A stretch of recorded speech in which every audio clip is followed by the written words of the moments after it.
আমরা পুরুষরা খুব অদ্ভুত। পুরুষরা কখনো সফল হতে চায় বাবা মায়ের জন্য, কখনো সফল হতে চায় প্রিয় মানুষটাকে পাওয়ার জন্য, একটা সময় খেটে মরে স্ত্রী আর সন্তানের জন্য, পরিবার প্রিয়জনের হাসিতে হাসে,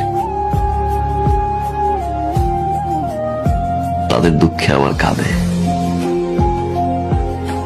পুরুষ যখন নিজে বাঁচতে চায় তখন আর সময় থাকে না। আমরা পুরুষরা বাঁচি অন্যের জন্য। কিছু কিছু পরিবর্তন মানুষ নিজেই করে, আর কিছু কিছু পরিবর্তন মানুষের জীবনে আসে যেটা সে কখনোই চায় না, কখনোই আশা করে নাই। এরকম অনেক জিনিস ঘটে, সেটা আমার জীবনে বহুবার ঘটেছে। আমি যেটা করতে চেয়েছি সেটা করতে পারিনি।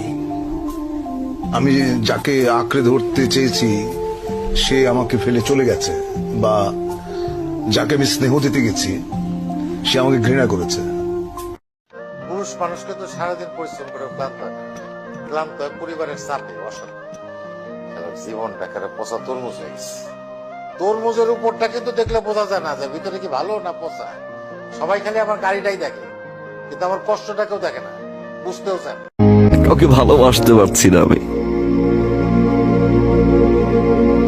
কারণ আমি আপনাকে খুঁজে পাই না। আমি সেই মানুষটাকে খুঁজে পাই না যে মানুষটাকে আমি ভালোবাসি। আমি সেই মানুষটাকে খুঁজে পাই না যে মানুষটা 24টা ঘন্টা আমার খেয়াল রাখতো।